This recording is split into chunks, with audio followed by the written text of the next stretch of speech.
For whatever reason, when we were touring the building as a group, I decided to walk into one of the bathrooms without telling any of the teachers. I did my business, washed my hands, and entered back out into the hallway. Nobody was around. I walked down one of the hallways we hadn't crossed yet. I still vividly remember the dim, moody lighting and the scarlet red carpets of the hallways. My 8-year-old imagination was going wild as I witnessed all the stiff, lifeless animals that were once alive behind the glass boxes. I stopped in my tracks when I saw some man, obviously hiding behind a stack of chairs. I think I laughed, thinking the man was joking around. He came around from the chairs and walked over to me, asking where the group went. I said, "I don't know." He grabbed my hand and told me to follow him. I must have thought he was taking me back to the group. He led me to an exit door which led to the back section of the building by a couple of dumpsters, a few benches, and the woods. When we got outside, his tugging became a lot more aggressive, and his grip became tighter around my arm. He was pulling me into the woods. I didn't scream or cry for help, but I remember the feeling I felt in my stomach, like I was so afraid that I could throw up. And then a woman screamed at the top of her lungs. It was one of the teachers on the other side of the fence. The man let go of me and ran into the woods. Moments later, a few of the teachers ran outside the exit door to this side of the fence and pulled me back inside. The teachers all yelled at me, but at the same time comforted and smothered me. They called my parents, and the field trip was officially over. The owners of the attraction called the cops. We all got back on the buses, and we all went home.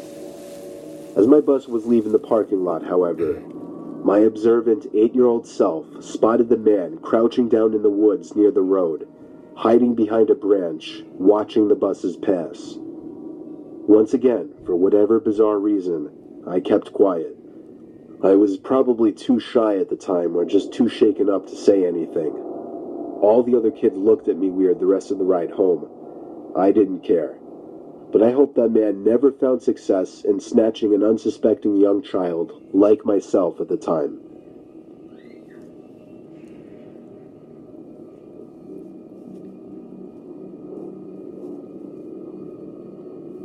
Back in high school, I took a mysteries and mythology type class, or something like that. I don't remember the name of the class. It basically just had to do with real-life mysteries and creepy shit. I was into that kind of stuff. I was taking the class with a good friend, who I'll call Ben for this story. The teacher of the class took us on a field trip to a nearby abandoned village with an unknown past. The village was built in the early 1900s, but seems as though it had been quickly abandoned shortly after it was built. The bus ride there was about 20 minutes. All of us were glued to the bus windows as we pulled up some sketchy-looking, decrepit road cutting through dense forest. The road eventually led to a clearing. We were there. We stepped out onto the road, which had grass growing through the cracks. The grass surrounding was almost knee-high. Then there were the buildings.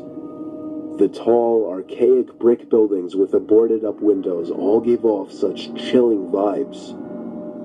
The teacher lined all 20 of us up, counted heads, and then began leading the way. The point of this little field trip was to use the so-called skills we learned in class to see if we could put anything together about why the village may have been abandoned so long ago. Some of the buildings had holes in the walls to serve as entryways. There were even holes in the ground next to some of the buildings, seemingly dug to get into the basements of some of the buildings, which seemed creepy. There was one building, though. It stood taller than any of the others. It just intrigued me the most. While the teacher was leading the group towards the village church, Ben and I decided to sneak off on our own to look for anything interesting. When we walked off in the direction of the tallest building, we saw a hole in the ground. It was dug by the back door of the building, which had been sealed off. In the hole was a ladder, which led down to the concrete floor below. We both looked at each other and knew we had to do it. Ben climbed down first, then me.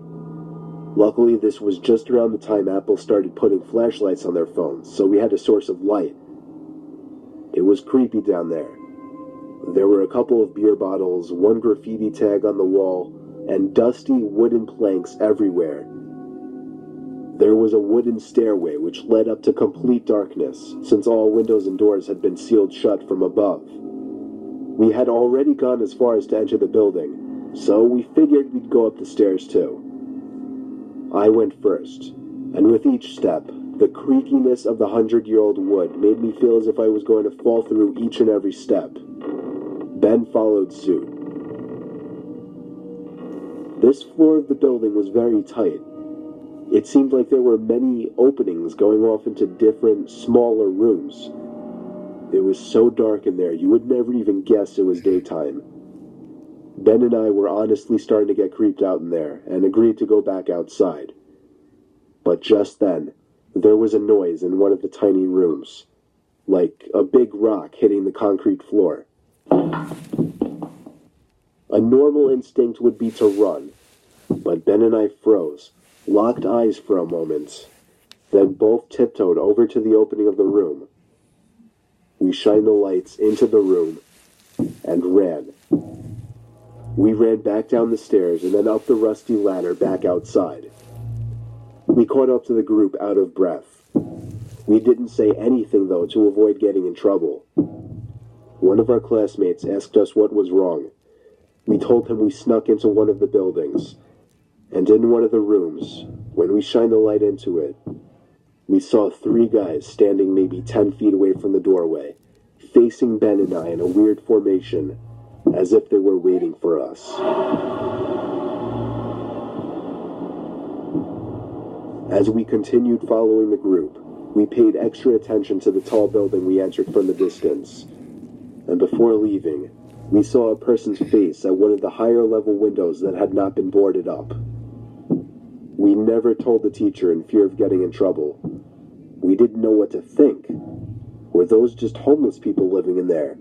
Were they gang members in hiding? Ben freaks me out with his theory.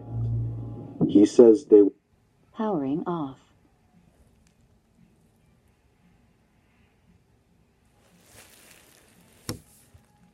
People who once lived in the town.